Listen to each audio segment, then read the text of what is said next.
마지막 유언. 가을비가 창문을 두드리는 새벽 3시. 나는 아내 순이의 마지막 숨소리를 들었다.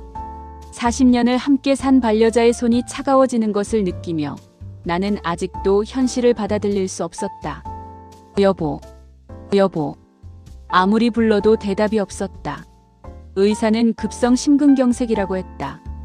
전날까지도 건강해 보였던 순이가 이렇게 갑작스럽게 떠날 줄은 꿈에도 몰랐다. 아들 준수에게 전화를 걸었다. 아버지, 뭔 일이세요? 준수야, 엄마가 돌아가셨다. 전화 저편에서 한동안 침묵이 흘렀다. 지금 병원으로 갈게요. 미경이랑 같이. 그렇게 우리 가족의 긴 악몽이 시작되었다. 장례식장은 조문객들로 붐볐다. 순이는 동네에서 인망이 두터웠고 봉사활동도 꾸준히 했기 때문에 많은 사람들이 찾아왔다.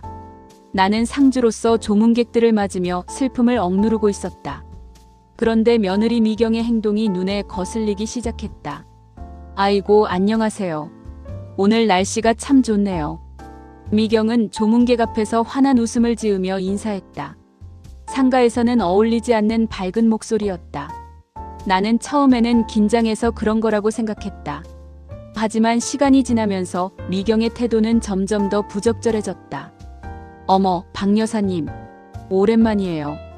어머님이 참 좋은 곳으로 가셨네요. 이제 저희도 새 출발해야죠. 새 출발? 장례식장에서 새 출발이라는 말이 나올 수 있나? 더 놀라운 것은 미경이 조문객들과 재산 이야기를 하는 것을 엿들었을 때였다.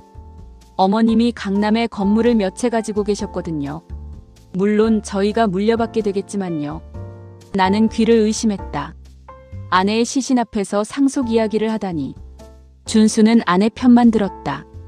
아버지, 미경이가 긴장해서 그래요. 이해해주세요. 그날 밤 나는 홀로 빈 침실에서 순이를 그리워하며 눈물을 흘렸다. 그리고 미경의 행동이 계속 신경 쓰였다.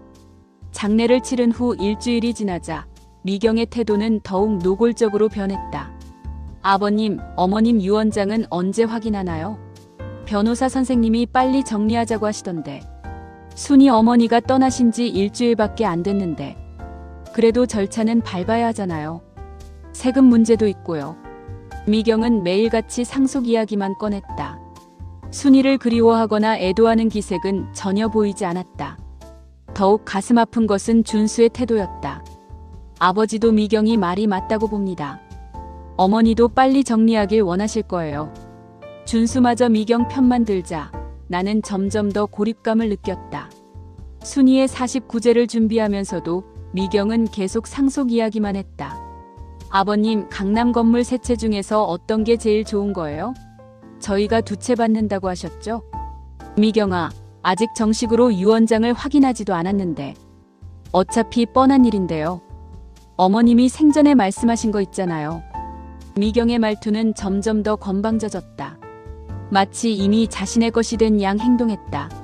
순이의 49제가 끝난 후 나는 변호사 사무실을 찾았다. 김 변호사는 순이와 오랜 친분이 있는 분이었다. 정말 유감입니다. 순이 여사님이 너무 갑작스럽게. 고맙습니다. 그런데 유언장 내용을 정확히 알고 싶어서 왔습니다. 김 변호사는 서류를 꺼내며 심각한 표정을 지었다. 사실 순이 여사님이 몇 달 전에 유언장을 수정하셨습니다. 그리고 특별한 조항을 추가하셨어요. 특별한 조항이요? 네. 상속받을 자격에 관한 조건부 조항입니다. 만약 상속인 중 누군가가 고인을 모독하거나 불경한 행위를 할 경우 그 사람의 상속권을 박탈할 수 있다는 내용입니다. 나는 깜짝 놀랐다. 순이가 이런 조항을 넣을 이유가 있었을까? 그런데 여사님이 이런 말씀을 하셨어요. 만약 내가 죽으면 누군가의 진짜 모습이 드러날 것이다. 그때를 위해 준비해둔다고요. 순이는 이미 미경의 본성을 알고 있었던 것일까? 또 하나 더 있습니다. 여사님이 당신에게 드리라고 하신 편지가 있어요. 김 변호사가 건넨 편지 봉투를 받아든 나는 손이 떨렸다. 집으로 돌아와 편지를 열어보았다. 여보에게 이 편지를 읽고 있다면 나는 이미 떠난 후겠지요. 40년 동안 함께 해줘서 고마웠어요. 미경이에 대한 이야기를 해야겠어요. 당신은 모르겠지만 나는 미경이의 진짜 모습을 알고 있었어요. 그 아이는 겉으로만 착한 척하지 속으로는 우리 재산만 노리고 있었어요. 몇 번 들은 이야기가 있어요. 미경이가 친구들에게 시어머니가 빨리 죽어야 우리가 편해진다고 말한 것을요. 또 강남 건물만 물려받으면 평생 편하게 살 수 있다고 했다더군요. 나는 참았어요. 당신과 준수를 위해서. 하지만 내가 죽으면 그 아이의 본성이 드러날 거예요. 유언장에 특별한 조항을 넣어뒀어요. 만약 미경이가 내 죽음 앞에서 불경한 행동을 한다면 상속에서 제외될 수 있도록요. 당신이 지켜봐 주세요. 그리고 모든 것을 기록해 두세요. 내가 마지막으로 우리 가족을 지키는 방법이에요. 사랑해요. 순이. 편지를 다 읽고 나서 나는 오랫동안 울었다. 순이는 죽어가면서도 우리 가족을 생각하고 있었다. 그리고 미경의 정체를 이미 꿰뚫어보고 있었던 것이다.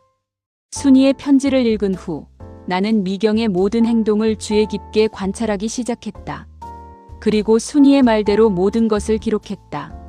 미경의 행동은 날이 갈수록 더욱 노골적이 되었다. 아버님, 언제까지 이렇게 미룰 거예요? 유언장 공개하고 상속 절차 밟아야죠.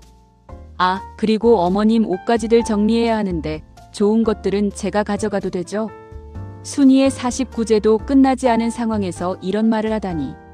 더욱 충격적인 것은 미경이 순이의 방을 뒤지는 것을 목격한 때였다. 뭐 하는 거냐? 아, 아버님. 어머님이 혹시 금고 열쇠나 중요한 서류를 숨겨놨을까 해서요. 그런 건 내가 알아서 할 일이다. 하지만 저희도 상속받을 사람이잖아요.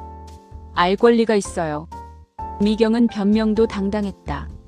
나는 이 모든 상황을 녹음기로 녹음하고 일기에 자세히 기록했다. 또한 동네 이웃들에게 미경이 한 말들도 확인했다. 정말 그런 말을 했나요? 네, 분명히 들었어요. 시어머니가 죽어서 속이 시원하다고 했어요.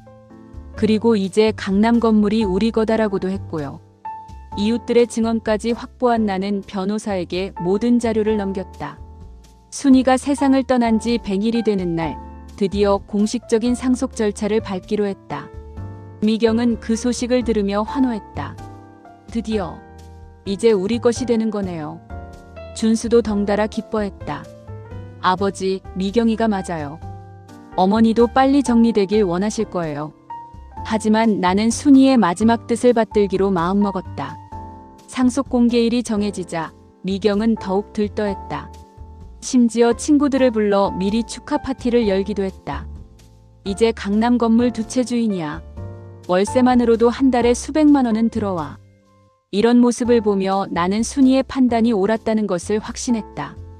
드디어 상속 공개일이 왔다. 변호사 사무실에는 나와 준수, 미경, 그리고 공증인이 모여 있었다. 김 변호사가 유언장을 읽기 시작했다. 고 김순이 여사의 유언에 따라 강남 소재 건물 세 채 중 한 채는 남편 김영수 씨에게, 나머지 두 채는 아들 김준수 씨와 며느리 박미경 씨에게 상속한다고 되어 있습니다. 미경의 얼굴이 환해졌다. 하지만 김 변호사가 말을 이었다. 유언서에는 특별 조항이 있습니다. 상속인 중 누구든지 고인에 대한 불경행위나 모독행위를 한 자는 상속권을 박탈한다는 내용입니다. 미경의 표정이 굳어지기 시작했다. 그리고 김영수 씨가 제출한 증거 자료들을 검토한 결과 김 변호사는 내가 준비한 모든 자료들을 공개했다. 녹음 파일, 이웃들의 증언서, 그리고 미경이 장례식장에서 한 부적절한 발언들의 기록. 따라서 박미경 씨는 상속 자격을 상실하며 해당 지분은 모두 김영수 씨에게 귀속됩니다. 이게 무슨 소리예요? 이건 말이 안 돼. 미경이 소리를 질렀다. 저는 어머님을 정말 잘 모셨어요. 이건 누명이에요. 하지만 증거는 명확했다. 녹음 파일이 재생되자 미경의 목소리가 사무실에 울려 퍼졌다. 시어머니가 빨리 죽어야 우리가 편해진다. 강남 건물만 물려받으면 평생 편하게 살 수 있어. 어머님이 죽어서 속이 시원하다. 미경은 창백해졌다. 저는 그런 말 한 적 없어요. 여기 이웃분들의 증언서도 있습니다. 김 변호사가 서류를 보여주었다. 준수도 충격에 빠져 말을 잃었다. 미경아, 정말 그런 말을 했니? 여보, 나는 나는. 미경은 더 이상 변명할 수 없었다. 모든 증거가 명확했기 때문이다. 아버지, 죄송합니다. 제가 미경이를 잘못 봤네요. 준수가 고개를 숙였다. 상속 절차가 끝난 후 나는 혼자 순이의 묘소를 찾았다. 여보, 당신이 옳았어. 미경이의 본성을 정확히 꿰뚫어봤군. 묘비에 새겨진 순이의 이름을 쓰다듬으며 말했다. 당신의 마지막 선물 덕분에 정의가 실현됐어. 그리고 우리 재산도 지켰고. 바람이 불어와 나뭇잎들이 바스락거렸다. 마치 순이가 대답하는 것 같았다. 그날 밤 준수가 찾아왔다. 아버지, 정말 죄송해요. 제가 미경이에게 속았네요. 어머니 뜻을 거스르고. 괜찮다. 너도 당할 만했어. 미경이가 워낙 교묘했으니까. 미경이와는 이혼하려고 해요. 어머니한테 너무 죄송해서. 나는 준수의 어깨를 두드렸다. 그것까지 내가 결정할 일이다.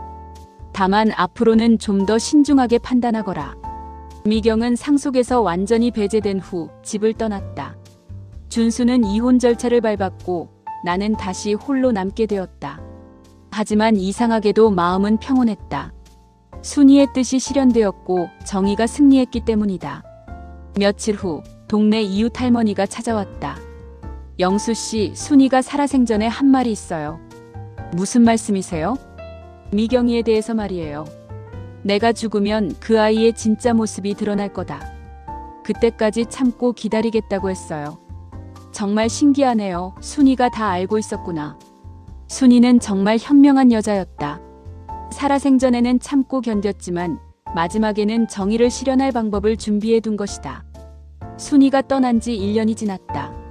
나는 강남 건물 세 채의 임대료로 여유로운 생활을 하고 있었다. 하지만 진짜 유산은 돈이 아니었다. 순이가 남긴 진짜 유산은 사람을 보는 눈과 정의에 대한 신념이었다. 그리고 참을 줄 아는 지혜였다. 나는 순이의 일기장을 발견했다. 거기에는 미경에 대한 관찰 기록이 자세히 적혀 있었다. 미경이가 또 이상한 말을 했다. 내가 죽으면 좋겠다고 했나 보다. 이웃 할머니가 귀띔해 주셨다. 하지만 나는 참겠다. 영수와 준수를 위해서. 미경이는 돈만 밝힌다. 인간미가 전혀 없다. 하지만 직접적으로 드러내지는 않는다. 교묘하다. 변호사와 상담했다. 유언장에 특별 조항을 넣기로 했다. 내가 죽으면 미경이의 본성이 드러날 것이다. 그때를 위한 준비다. 순이는 죽어가면서도 우리 가족을 지키려 했다. 그것이 진짜 사랑이었다. 에필로그 마이너스 기억 속의 순이. 지금도 나는 가끔 순이와 대화를 나눈다. 물론 혼자만의 상상이지만 순이가 옆에 있는 것만 같다. 여보, 잘했어. 정의를 지켜줘서 고마워. 아니야, 순이야. 모든 건 내가 한 일이야. 나는 내 계획을 따랐을 뿐이야. 미경이 떠난 후 준수는 많이 달라졌다. 어머니의 진정한 사랑을 깨달았고 사람을 보는 눈도 생겼다. 지금은 새로운 사람을 만나 조심스럽게 교제하고 있다. 아버지, 이번에는 제대로 봤어요. 어머니 같은 사람이에요. 그래, 천천히 해라. 급할 것 없다. 순이가 남긴 마지막 유언은 단순히 재산 분배가 아니었다. 그것은 사랑하는 사람을 지키는 방법에 대한 교훈이었다. 때로는 참아야 하고, 때로는 준비해야 하며, 때로는 행동해야 한다는 것을. 그리고 진짜 가족이 무엇인지, 진짜 사랑이 무엇인지 알려준 소중한 선물이었다. 매일 저녁 나는 순이의 사진 앞에 앉아 차를 마신다. 그리고 속삭인다. 고마워, 여보. 덕분에 배웠어. 사람의 진심을 보는 법을. 순이는 여전히 나와 함께 있다. 기억 속에서, 그리고 그녀가 남긴 지혜 속에서. 진정한 사랑은 때로는 참을 줄 알고 때로는 지킬 줄 아는 것임을 보여줍니다.